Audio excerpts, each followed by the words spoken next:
बारिश का मौसम हो और छोले भटूरे ना खाया जाए, ऐसा तो हो ही नहीं सकता। चलिए आज हम लेकर आए हैं पंजाबी छोले की ऐसी रेसिपी जो अगर आप घर में बनाएंगे तो वाकई बाहर के छोले खाने भूल जाएंगे। तो हमारी एक पंजाबी आंटी है रविंदर आंटी, वो जब घर पर आई तो मैंने उनकी रेसिपी जो है हमेशा के लिए कैप्चर कर ली, क्योंकि हम कितनी बार ही छोले बनाते हैं पर वो टेस्ट जो है ऑथेंटिक पंजाबी छोलों का नहीं आ पाता। तो चलिए इनसे सीखते हैं और मैं आपको सारी रेसिपी बताती हूँ। So thank you aunty in advance. तो hey guys, welcome to Tadka with style. और पंजाबी छोले बनाने के लिए सबसे पहले आपको चाहिए छोले, ऑब्वियसली, जिसे हमने ओवरनाइट भिगो दिया था। और भिगोने में हमने इसमें डाले थे तेज़ पत्ता और मोटी इलायची। जी हाँ, इसी तरह आंटी ने भिगोया था। मतलब हम तो क्या छौंक लगाते समय ये दोनों चीज़ डालते हैं, मोटी इलायची तो खैर मैं डालती नहीं हूँ। बट इस तरह उन्होंने कहा जब आप तेज़ पत्ता और मोटी इलायची के साथ इसे भिगोएंगे तो क्या ही फ्लेवर आएगा, और वाकई क्या ही फ्लेवर आया था। तो चलिए, ये जो छोले हैं वो सोख होकर तैयार है।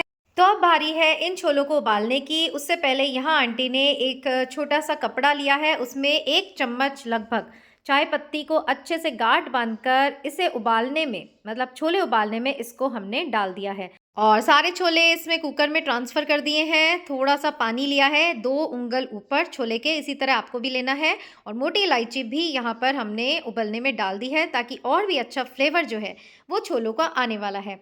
साथ ही इसमें डालेंगे नमक और डालेंगे इसमें 1 पिंच ऑफ सोडा, जो शायद मैं शूट करना भूल गई, बट सोडा डालना बहुत ही ज़्यादा इंपॉर्टेंट है। कुकर में 3 से 4 विसल्स में अगर आपके छोले हो जाए तो बहुत बढ़िया है। मुझे तो 8 से 10 विसल्स लेनी पड़ती है, तो जैसा आपका कुकर हो वैसा देख लीजिए। और अब जब तक छोले उबल रहे हैं, आंटी यहाँ कर रही है ग्रेवी की तैयारी। तो प्याज हमारी जो मेड है उन्होंने छील कर तैयार रख दिए हैं। ये देखिए, सारी हेल्प वो किए जा रही हैं। पर आंटी ने कहा इसे काटूंगी मैं अपने स्टाइल में ही, तो इस तरह लंबे लंबे इन्होंने प्याज काटे हैं, क्योंकि अल्टीमेटली शायद ये इसे पीसने ही वाली हैं और टमाटर धुल रहे हैं। और ये है मंजू आंटी, जो वाकई सभी रेसिपीज़ में एक हेल्पिंग हैंड है। मतलब मम्मी तो बनाती ही है, मैं शूट करती हूँ, बट सारी तैयारियाँ करने में इनकी हेल्प बहुत ही ज़्यादा रहती है। सो गॉड ब्लेस हर ऑलवेज। और अब आंटी ने यहाँ प्याज और टमाटर एक साथ काट लिए हैं। मतलब मैं क्या करती हूँ, प्याज अलग से फ्राई करती हूँ और टमाटर उसके बाद में डालती हूँ। तो मुझे थोड़ा वो लग रहा था कि ये टमाटर पकेंगे कि नहीं पकेंगे, बट क्या टेस्ट आया था गाइस, वाकई। इसीलिए इनकी ऑथेंटिक रेसिपी जो है मैंने शूट की। तो यहाँ आंटी ने प्याज टमाटर लिए, और मतलब मैं वॉइस ओवर कर रही हूँ लगभग 1 महीने बाद, तो मुझे खुद को पता नहीं है कि आंटी ने कैसे बनाया था। तो जैसे जैसे मैं देखूंगी वैसे वैसे मैं वॉइस ओवर करती जाऊंगी। तो देखिए, इस तरह प्याज टमाटर काट लिए हैं। और अब क्या करने वाली है मैं खुद देखूंगी जब मुझे पता चलेगा। तो देखिए, जब भी कोई रेसिपी आप खुद बनाते हैं तभी आपको वो याद रहती है, शूट करने से वो याद नहीं रहती। कई बार मम्मी कुछ स्वीट्स बनाती है तो लोग मुझे पूछते हैं कि इसका नाम क्या था, तो मैंने तो शूट किया, वॉइस ओवर करी और मैं भूल जाती थी। बट अगर आप देखकर एक बार बना लेंगे तो फिर वो फटाफट आप आराम से बना सकते हैं, और कभी भी उसको, रेसिपी को जो है, भूलेंगे नहीं। तो यहाँ आंटी अदरक भी डाल रही है, और इस तरह छील कर साफ़ सुथरी अदरक धोकर हमें इस ग्रेवी में डालनी है। तो चलिए ये करते हैं और फिर आगे देखती हूँ मैं कि आगे मुझे क्या रेसिपी बतानी है। तो गाइस, तड़का विद स्टाइल पे हम पहले भी बहुत सारी छोले की रेसिपी आपके लिए लेकर आए हैं। एक बार हमने बनाए थे इंस्टेंट छोले, मतलब ना भिगोने की टेंशन ना उबालने की टेंशन, डायरेक्ट छोले हमने बनाए थे। वो रेसिपी भी ज़रूर से चेक करिएगा। और यहाँ आंटी ने कर ली है पूरी तैयारी। अब इस मिक्सी में हम ये जो ग्रेवी है उसको एकदम बारीक पीस लेंगे। और यहाँ एक कढ़ाई में चढ़ा दिया है आंटी ने ऑयल। ऑयल के साथ इसमें उन्होंने 2 चम्मच घी भी डाला है, क्योंकि उन्होंने कहा इससे जो तरी है बहुत ही अच्छी आती है और खुशबू घी की बहुत ही औसम होती है। तेल अच्छे से गर्म होने के बाद यहाँ डाला गया है जीरा। तो मैं तो राई भी डालती हूँ, बट आंटी ने सिर्फ जीरा डाला। और ये जो प्याज टमाटर अदरक की जो ग्रेवी तैयार की थी वो भी इसमें कर दी है ट्रांसफ़र। अब हम इसे अच्छे से पकने देंगे, और जैसे जैसे ये ऑयल रिलीज़ करेगी वैसे वैसे समझ जाइए कि ये जो हमारी ग्रेवी है वो अच्छे से पक चुकी है। ग्रेवी में हम क्या क्या मसाले डालेंगे, हमने डाला है यहाँ पर लाल मिर्च, 2 चम्मच अच्छे से लाल मिर्च, थोड़ी सी हल्दी, और धनिया जो है यानी कोरिएंडर पाउडर यहाँ पर आंटी ने 2 चम्मच डाले हैं। और मतलब अंदाज़ा इनका इतना परफेक्ट था कि मतलब मैं तो क्या, ये गया नमक। मैं तो क्या करती हूँ जब भी कोई चीज़ बनाती हूँ तो बनती तो परफेक्ट है, बट मैं टेस्ट किए बिना मुझे कॉन्फिडेंस नहीं आता कि हाँ मेरी जो ये सब चीज़ें मैंने डाली हैं वो एकदम सही डाली हैं। बट आंटी का जो मतलब कॉन्फिडेंस था वो देखते ही बनता था। मैं कहती थी टेस्ट तो कर लो, नमक सही है कि नहीं, बट वो कहती थी नहीं बिल्कुल सही है। तो अब ये जो आंटी ने धनिया डाला, तो मैंने उनसे पूछा कि हम इस स्टेज पे धनिया डालेंगे तो पक पक के इसकी फ्रेशनेस ख़त्म हो जाएगी। बट उन्होंने कहा ऊपर से तो हम धनिया डालेंगे, बट अभी जो पकने में धनिया जाएगा उसका बेहतरीन टेस्ट हमारे छोलों में आने वाला है। इसलिए रेसिपी शूट की ताकि अगर पंजाबी छोले हम लोगों को इतने पसंद है तो वो क्यों पसंद है, क्योंकि उसमें अलग अलग तरीके से चीज़ें डाली जाती है। जैसे हमने चाय की पत्ती डाली, हमने भिगोने में मोटी इलायची डाली और अब यहाँ पर धनिया।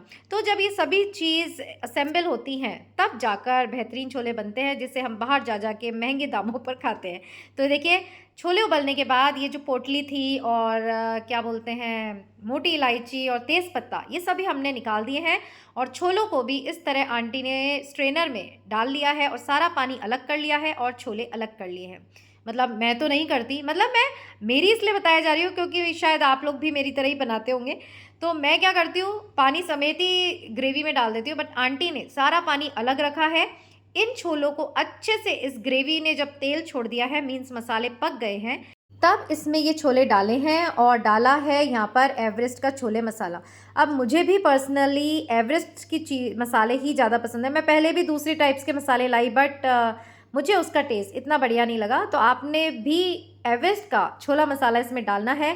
साथ ही डाल दिया है घर का बना हुआ गरम मसाला और अब इसे अच्छे से थोड़ी देर और पकाएंगे और फिर उसके बाद जो हमने पानी अलग डाला था ज़रूरत के अनुसार इसमें डालेंगे। तो ये जो पंजाबी छोले थे गाइस, रियली एक बार ट्राई करने तो बनते हैं। और ये हमने इमली का पल्प, देखिए ये भी मैं नहीं डालती हूँ छोले में, बट आंटी ने कहा यही इसकी जान है। तो ये इमली का पल्प हमने निकाल कर फ्रीज़र में प्रिजर्व कर रखा था, क्योंकि जब इमली का पल्प निकालते हैं तो इतना मतलब हेक्टिक होता है, तो इसलिए हमने खूब सारा पल्प निकाल लिया था और इसे फ्रीज़र में स्टोर कर लिया था। तो अब जब भी आपको सांभर बनानी है या चटनी बनानी है तो फटाफट पल्प लिया, ऑलरेडी ये छना हुआ पल्प होता है, तो उसे लिया और किसी भी चीज़ में डाला। तो देखिए इमली का पल्प डाला है और अब इसमें थोड़ा सा पानी, जितना कि आंटी को लगा छोले भटूरे के लिए ज़रूरी है उतना ही आंटी ने इसमें पानी डाला है और अब इसे अच्छे से कम 5 मिनट तक पकाया है। तो पंजाबी छोले जो सभी जगह प्रसिद्ध है, स्पेशलिटी होती है पंजाबीज़ की। अमृतसर वगैरह के छोलों में तो क्या ही टेस्ट होता है और आंटी भी पंजाब से ही हैं, इसलिए ये रेसिपी जब आंटी घर पर आई तो मैंने रिक्वेस्ट करी कि आप हमारे लिए छोले बनाइए। सारी तैयारी देखिए हमने कर दी और थोड़ी ही देर में छोले बनकर हो गए हैं तैयार। तो वाकई ये जो छोले हैं आप इनकी कंसिस्टेंसी देख सकते हैं। पानी हालांकि हमने उबालने में डाला था, उससे कम ही पानी इसमें यूज़ किया है, क्योंकि इसी तरह ये छोले होते हैं। कंसिस्टेंसी और रंगत देखकर आप महसूस कर सकते हैं या आप अंदाज़ा लगा सकते हैं कि कितनी टेस्टी बने होंगे। तो सारी ट्रिक्स जो छोले भटूरे की है मैंने आपको बताने की कोशिश की, तो आप भी ये ज़रूर से बनाइएगा और फिर बताइएगा कि ये रेसिपी आपको कैसी लगी। भटूरे देखिए आप कितने बढ़िया एकदम बाजार जैसे दिख तो रहे हैं, टेस्ट में भी एकदम बाजार जैसे थे। तो इसकी रेसिपी मैंने अलग से शूट की है, मैं पोस्ट करूँगी। फ़िलहाल इन छोलों का मज़ा लीजिए। सो होप आज की ये पंजाबी छोले की रेसिपी आपको ज़रूर पसंद आई होगी और फिर एक नई रेसिपी के साथ मिलेंगे। टिल देन खुश रहिए, अपना ध्यान रखिए एंड याद रखिएगा, life is beautiful. Bye bye.